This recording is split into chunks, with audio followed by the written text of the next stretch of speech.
Trevor the traction engine enjoyed living in the vicarage orchard. Edward came to see him every day, but sometimes Trevor didn't have enough work to do. I do like to keep busy all the time, he sighed one day. and I do like company, especially children's company. Cheer up, smiled Edward. Sir Topham Hatt has work for you at his new harbor. I'm to take you to meet Thomas today. Oh, exclaimed Trevor happily. A harbor, the seaside, children, that will be lovely.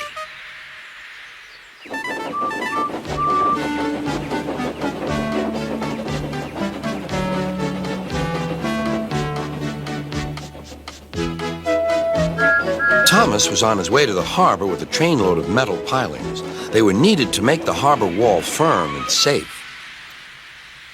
Hello, Thomas, said Edward. This is Trevor, a friend of mine. He's a traction engine. Thomas eyed the newcomer doubtfully. A what engine? A traction engine, explained Trevor. I run on roads instead of rails. Can you take me to the harbor, please? Sir Topham Hatt has a job for me. Yes, of course, replied Thomas, but he was still puzzled. Workmen coupled Trevor's car to Thomas's train, and soon they were ready to start their journey.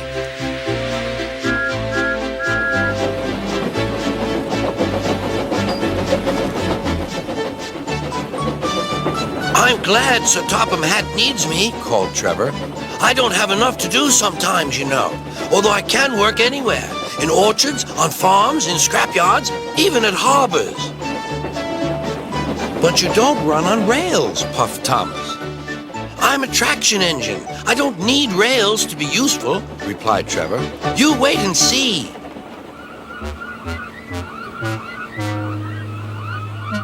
When they reached the harbor, they found everything in confusion. Cars had been derailed, blocking the line, and stone slabs lay everywhere. We must get these pilings past, said Thomas's driver. They are essential.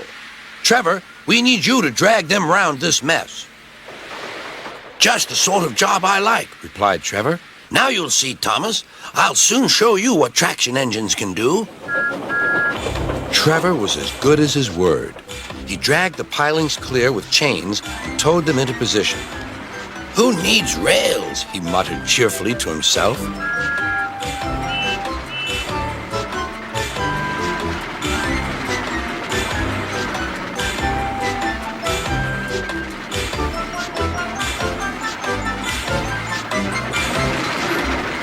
Later, Thomas brought Annie and Clarabelle to visit him.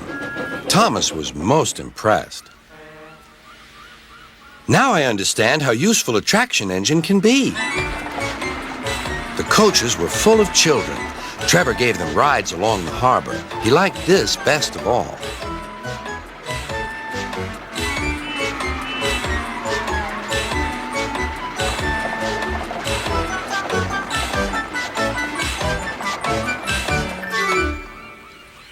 He's very kind, said Annie. He reminds me of Thomas, added Clarabelle. Everyone was sorry when it was time for Trevor to go. Thomas pulled him to the junction. A small tear came into Trevor's eye. Thomas pretended not to see. He whistled gaily to make Trevor happy. I'll come and see you if I can, he promised. The vicar will look after you, and there's plenty of work for you now at the orchard, but we may need you again at the harbor someday. That would be wonderful, said Trevor.